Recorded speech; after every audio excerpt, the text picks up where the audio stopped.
proactive ICT service provider. Nogos service.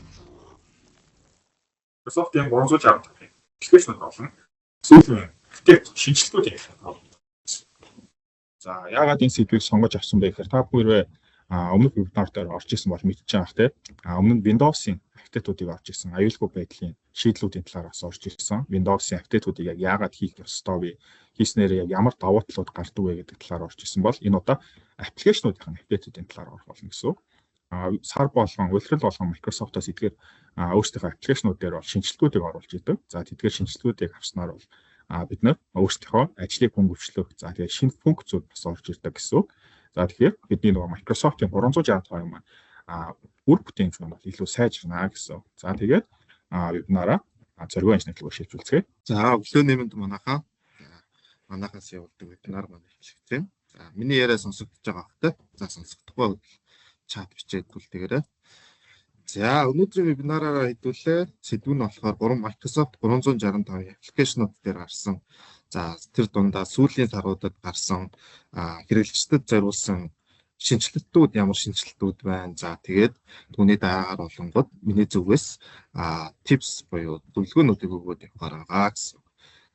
За хамгийн эхлээд ярих хэрэгтэй зүйл бол аппликейшнуудын маань icon-ууд солигдсон байгаа. За icon-ууд маань болонгод өмнө нь за энэ дээр харагдаж байгаа шиг юм icon-тай харагддаг байсан болвол за одоо л доор харагдаж байгаа илүү шинэлэг, илүү өнгөлөг болсон гэж үзэж байгаа. За icon-ууд маань болонгод 2018 онд хамгийн сүүлдийн өөрчлөлт маань орсон. За 18 оноос хойш өөрчлөлт ороогүй байж байгаа. За энэ оны 10 дугаар сараас хойш 10 дугаар сард энэ өөрчлөлт маань орсон гэсэн. За та бүхэн компьютер дээрээс харах юм бол аль хизээнэ за icon-ууд маань солигдсон байгаа анзаарах батай. За дараагийн шинжилт нь юу вэ гэхээр за Outlook маань болонгод хоёр төрөл байдаг. За хоёр хувилбартай байгаа гэж хэлж болно те. Application хэлбэрийн Outlook маань за нэг нь болохоор Outlook New гэж байгаа. За нөгөөх нь Outlook Classic гэсэн хувилбар байдаг те. За ер нь бол New хувилбар маань саяхнаас хэрэглээнд нэвтрээд явж байгаа. За Outlook New дээр маань болонгод маш олон байнгын шинжилтүүд маань ороод явж байгаа гэсэн. За энэ дээр болонгод файл хэсэг нэмэгдэж орсон байгаа. За өмнө нь бол файл хэсэг байдаггүй байсан. За ер нь Outlook маш хэрэглэдэг хүнд бол классик хэрэглээд сурцсан классик хувилбарыг маань сурцсан хүмүүст бол файл зэс байхгүй жоохон эвгүй мэдрэмж төрөөд исэн. За тийм учраас хэрэглэгчдийн хүсэлтийн дагуу файл зэс маань нэмэгдсэн байгаа гэсэн.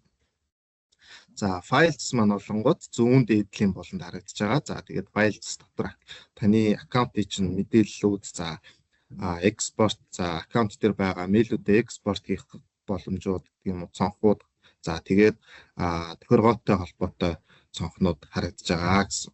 За тэгэхээр файл зэс маань нэмэгдээд эргээд ирсэн байна шүү. За Outlook New дээр болонгод за экспорт зэс бас мөн нэмэгдсэн. За экспорт маань бол өмнө нь за 2 сарын өмнө 1 сарын өмнө бол байдаггүй байсан зөвхөн импорт зэс байдаг гэсэн бол одоо экспорт зэс маань хөгжүүлэлт хийгдээд New дээр маань ороод ирсэн гэсэн. За экспорт зэсээ ашиглаад бид бүхэн Outlook-ийнхаа мэйлүүдээ экспорт хийгээд за архив файл болохоор PSD өргөтгөлтөөр хадгалаад авч болдог те. За тэгээд тухайн файлаа буцаагаад импорт хийгээд өөрийнхөө за эсвэл шинэ ажлын байранд ороод өөр имэйл дээрээ хуучин ажлынхаа мэйлүүдийг ашиглаад явах боломж байдаг гэсэн. За дараагийн шинжилэл за Teams дээр орж ирсэн байна. За Teams-ийн settings буюу тохиргоо хэсэг дээр search хэсэг орж ирсэн. За хайх хэсэг орж ирсэн. Өмнө нь бол байгаагүй маш олон тохиргоон дундаас тохиргоонуудаа хөөртөө эрэхтэй байгаа тохиргоонуудаа хайж болох жоохон хүндрэлтэй байсан бол хөгжүүлэгчид search button-г оруулж ирсэн байна гэсэн. За мөн Teams дээр орсон шинжилт дараагийн шинжилт бол countdown таймерыг оруулж ирсэн. За энэ маань ямар үед хэрэгтэй вэ гэхээр за нөгөө ажлын ярилцлаганд орж байгаа эсвэл олон хүмүүс ээлжиж ярьж байгаа үед 5 минутаар ээлжлээд ярих. За эсвэл хүн болгонд оноогдсон цагийн дотор мэдээлэл танилцуулах шаардлагатай үед бол маш хэрэгтэй тийм функц нэмэгдсэн байгаа гэсэн. За мөн organizer control буюу за уулзалт зохион байгуулж байгаа админтэй за зохион байгуулагчдад контрол удирдлагын функц нэмэгдсэн. За энэ удирдлагын функц дотор за meeting access, role-уудтай тухайн уулзалтанд хэн ямар орж байгаа хүмүүсийн ямар үүргээр оролцох юм. За member буюу гишүүдээр оролцох юм уу? За ямар contributor ролоор оролцох юм уу гэх мэтчлэн тохируулж өгөх боломжтой. За мөн production төлөвлөлүүд байна. За тэгээд participation буюу оролцож байгаа хүмүүсийнхаа микийг нээж хаах, за камер ашиглаж болох хэсэг эргүүдийг тохируулаад өгөх боломжтой байдаг гэсэн байх нэ гэсэн. За shared Teams application дотор болонгууд за channel-ууд байгаа. За тэн дээр дотондаас болонгууд shared channel-ууд байдаг. За энэ shared channel маань болонгууд тухайн team group-т байхгүй хүнд тухайн зөвхөн тухайн тусгай channel-ыг байгаа эрхийг өгөхийн тулд shared channel болгож ашиглах тохиолдол байдаг. За энэ маань болонгууд за энэ shared channel хэсэгт маань аппликейшнууд нэмэх боломжтой болсон байна гэсэн шинжилэлд орсон байна. За мөн Teams дээр тухайн уулзалтынхаа бичлэгийг бичиж авахдаа зөвхөн аудио бичиж авах тийм тохиолдол нэмэгдэж орсон байна. Сүүлийн саруудад Teams маань болонгууд маш олон төрлийн уулзалтуудыг зохион байгуулах боломжтой байдаг. За сонголтууд нь хэм болвол за вебинар хэлбэрээр за энэ town hall буюу одоо нөгөө захирлууд за одоо нөгөө тухайн удирдлагууд нь маш олон хүмүүстэй компанийнхаа хэрэглэгчдэд мэдээлэл өгөх зорилгоор танилцуулга өгөх зорилгоор бол town hall хэлбэрээр уулзалт зохион байгуулах боломж байдаг. За мөн энгийн митингтэй за эсвэл онлайн митинг гэх мэтлэн олон хэлбэрүүд байдаг. За тэгээд town hall events дээр бол Microsoft Teams-ийн премиум лицензтэй хэрэглэгч нар маань тухайн уулзалтын бичлэгээ 1080-аар хатгалах боломжтой болсон байна. За дараагийн шинжилтүүд маань болохоор Copilot дээр шинжилтүүд орж ирсэн байна. За энэ дээр ямар шинжилтүүд орж ирсэн гэхээр Copilot shared mailbox хэрэглэдэг хүмүүс хэрэглэгчд байдаг. За одоо тухайн албаны дундаа хэрэглэдэг shared mailbox хэрэглэдэг хэрэглэгчд болохоор одоо за Copilot-ыг хэрэглээд тухайн shared mailbox гэж байгаа маш олон мэйлүүдийг за хураангуй гэх мэтлэн эсвэл хариу гэх мэтлэн agent хэлбэрээр ашиглаад явах боломжтой болсон байна. За энэ зурган дээр харагдаж байна те. За сүүлд ирсэн мэйлүүдийн хураангуйг надад үзүүлээч гэж бичсэн байна те. За Copilot маань болохоор Microsoft-ийн бусад бүх аппликейшнууд нэвтэрсэн, agent хэлбэрээр нэвтэрсэн. За та ямар нэгэн agent аппликейшн дээр тусламж хэрэгтэй байх юм бол Copilot руу ороод тухайн хэрэгжилж байгаа аппликейшнтай холбоотой тусламж авах тий. За таны хэрэгцээ шаардлагыг хүрээнд ашиглаад явах боломжтой нэ. За дараагийн шинжилт нь маань болонгууд за AI видео генерейт хийдэг болсон байгаа Copilot маань. За Copilot руугаа ороод за create хийсэн дотор за create video гэсэн функц нэмэгдэж орсон байна. За энэ функцийг ашиглаад мөн Microsoft-оос цаанаас өгч байгаа олон темплейтүүдийг ашиглаад та видео богино хэмжээний видео бичлэг generate хийх боломжтой болсон байна. За Copilot маань бол өмнө нь за энэ зурган дээр харагдж байгаачлан GPT-5 модулийг асааж унтраах switchтэй байсан. За одоо бол энэ switch маань GPT-5 модулийг автоматар буюу дефолтоор хэрэглэдэг болж байгаа гэсэн Copilot маань. За GPT-5 маань бол OpenAI гаргасан AI модультэй. За дараагийн шинжилт маань болохоор Entra ID дээр оржсон байна. Microsoft Authenticator application маань болохоор тухайн төхөөрөмж буюу утсыг за jailbroke за Android Apple iPhone утастай бол jailbroken хийгдсэн. За Android утастай бол rootlэгдсэн хэсгийг мэдэрдэг. За detect хийдэг болсон байдаг гэсэн үг тийм. За ингэснээр илүү аюулгүй байдал сайжирч байгаа гэсэн үг. За хамгийн сүүлд нь Windows 10 маань 10 сарын 14-өөс end of support буюу за update маань зогсож байгаа гэсэн. Зогсноор ер нь бол аюулгүй байдлын апдейтууд за шинэ апдейтууд маань орж ирэхгүй. Тийм учраас та аюулгүй байдлын үүднээс ер нь бол Windows 11 үйлдвэрлэлийн системээ суулгаад хэрэглээд яваарай гэж зөвлөж байна. За энэ үрээд манай PPT маань дуусч байна. За одоо болохоор би та бүхэнд за өөрийн зүгээс типсүүдийг бэлдсэн байгаа. За типсүүдээ болохоор шууд чатан дээр демо хэлбэр явууч та. За хамгийн эхлээд тип зөвлөгөө маань болохоор за сая шинжилэлд орж ирээд за энэ chat teams дээр chat хэсэг өмнө нь бол chat team гээд teams гээд хоёр байдаг байсан бол одоо ингээд нэгдээд chat дотроо chat доор нь teams and channels гэж гаргагдаад байгаа. За энэ маань болохоор нөгөө хэрэглээс сурцсан хүмүүст жоохон төөрөгдүүлээд хайх эсвэл жоохон ядаргаатай санагдах тийм мэдрэмжийг өгч байгаа гэж фидбек өгсөн байлээ. За энийг яаж болиулах вэ? Эсвэл яаж тохируулах вэ гэхээр settings руу ороод за chats and channels гэсэн цэс байгаа. За энэ дээрээс separate гэсэн сонголтыг хийчих юм бол тусдаа болчихно гэсэн үг. За одоо ингээд харж байгаа хэрэгтэй. За Teams болон chat маань тусдаа салчиж байгаа гэсэн.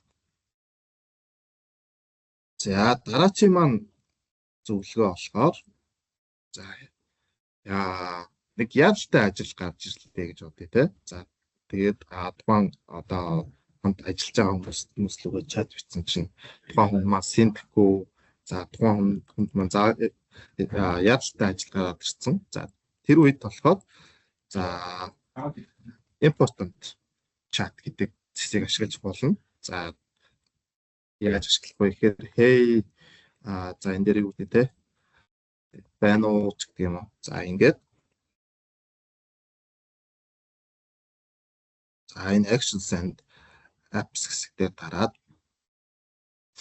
за энэ set delivery options гэсэн хэсэг байгаа. За энэ дээр urgent гэдэг сонгочих юм бол 20 минутын туршид 2 минут тутам за тухайн мессежийн маань notification тухайн таны явуулж байгаа хүний гар утсан дээр 2 минут тутам ирэх болно гэсэн. За ингээд явуулчихтай. За энэ бол маш хэрэгтэй байдаг.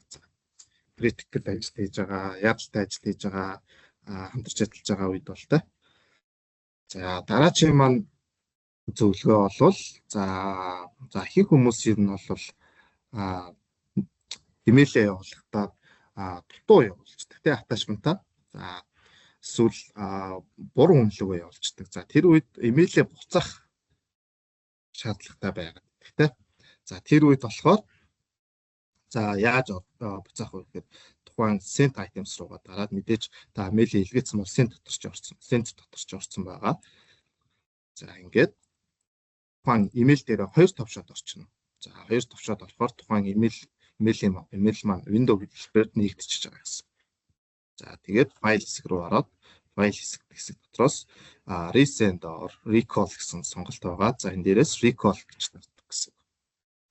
За тэгэхээр энэ дээрээс дахиад нэг сонгох гарч ирээ танаас асууна. За тухайн уншаагүй байгаа мессежийг устгах уу гэсэн тэ. За тэгээд OK дарах гэсэн. За ингэснээр таны явсан имэйл маань буцаад нухайн хүнээс устчихж байгаа гэсэн. За энэ дээр нэг анхаарах зүйл байдаг нь тухайн таны явуулсан имэйлийг тухайн хүн маань уншчих юм бол устгах чаддаггүй гэсэн. Уншаагүй яг notification хэлбэрээр ирсэн. Гэхдээ нээж орж үзээгүй бол Outlook маань бол устгах чадна. Хэрвээ уншсан бол тухайн хүний inbox-оос нь татах боломжгүй байдаг гэсэн. За энэ бол маш их хэрэг болдог. Хүмүүс маш их асуудаг те. Заримдаа мартцсан байдаг. За тэгэхээр ингэж буцаадаг байх нэ. За дараагийн зөвлөгөө нь болохоор за хэрвээ та планер ашигладаг бол за Teams-ийн чатн дээр за таны хамтрагч чинь нэг чухал танд таск өглөө эсвэл танд менежер чинь нэг таск өглөө гэж бодъё те даалгавар өглөө. За тэгэх юм бол тухайн ирсэн чатыг шууд 3 цаг дээр дараад тухайн чатн дээр 3 цаг дээр нь дараад за create planner task гэдэг шууд өөртөө таск болгоод план үсгээд явчих боломжтой. За ингэснээр таны ажлын за менежмент илүү сайжирч байгаа. За ингээд add task-а явуучих юм бол таны планер дээр бүртгэгдээд явчих нэ. За дараачийн маань зөвлөгөө болохоор за OneDrive дээр байгаа.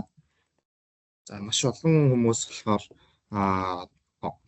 нэг файл дээр ч гэх юм уу эсвэл шеэрлэж хэрэгэлдэг OneDrive дээр за эсвэл SharePoint дээр ч гэх юм уу тэ нэг файл дээр хоёулаа, гуруулаа, дөрвөлээ ажилтдаг тийм файлууд байдаг. За тэгээд та FTT хийгээд гарсан чинь нөгөө хүн маань санаандгүйгээр устгасан эсвэл санаандгүйгээр өөр нэг хэсгийг нь өөрчилсөн байх юм бол та тухайн файл дээр маус хоёр дараад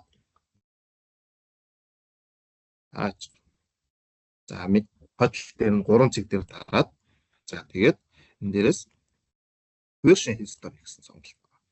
За энэ дээр шилбэл за энэ дээр version history гэж байгаа тийм. За энэ ийшээ дараад орох юм бол тухайн файлын маань хувилбарууд байж байгаа гэсэн тийм. Нээж орох болгонд edit хийгдэх болгонд OneDrive болон SharePoint маань тухайн хувилбараар давхар хадгалаад явж идэг. За тэгэхээр та зөв хувилбараа устгагдаагүй таны файл устгагдаагүй хувилбар руу open файл хийж дарж ороод хэрвээ таны файл чинь устгагдаагүй байх юм бол энэ дээрээс restore хийчих юм бол таны файл буцаад сэргэнэ гэсэн үг. Таны зөв байдлаар те зөв хувилбараар буцаад сэргэх боломжтой болчихж байгаа гэсэн үг те. За энийг ашиглаад явах юм бол бас маш хэрэгтэй байдаг.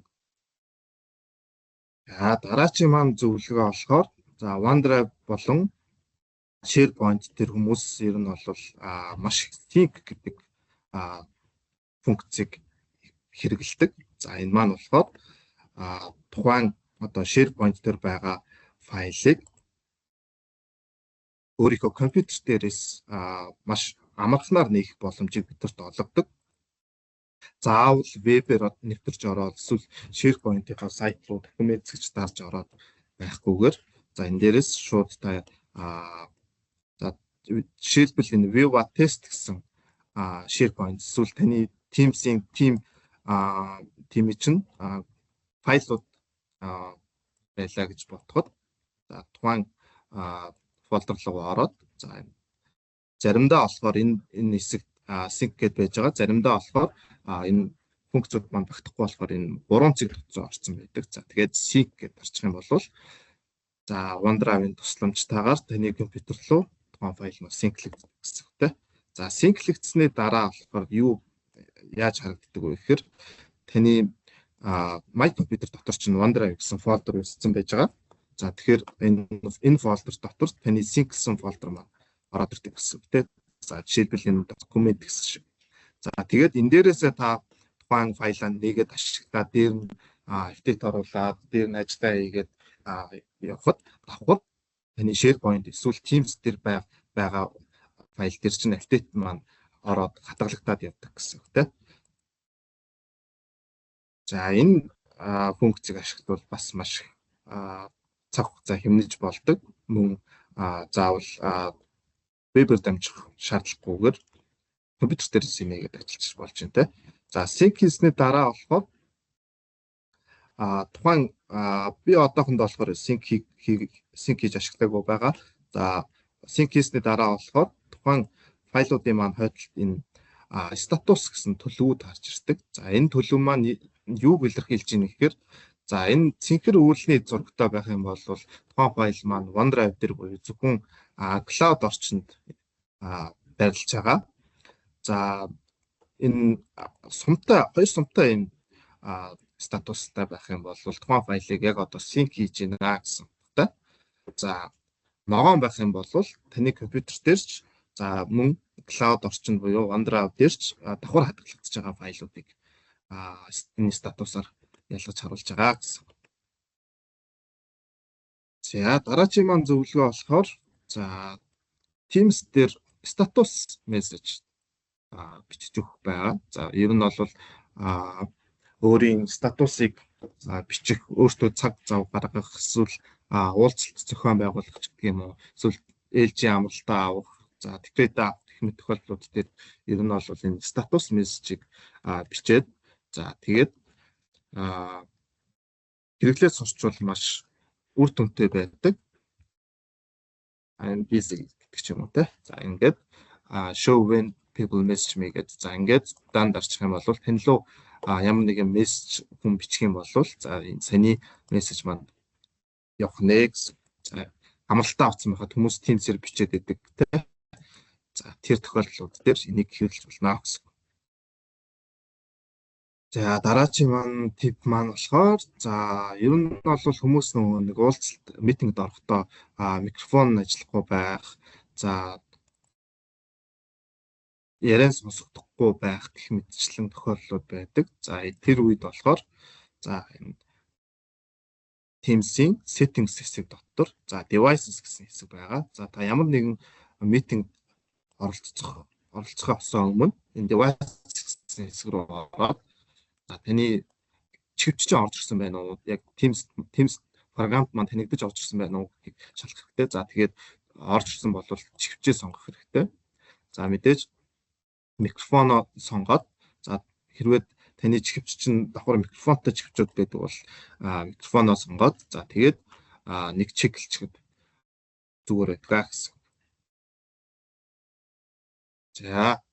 За энэ үрээд миний вебинар маань өндөрлж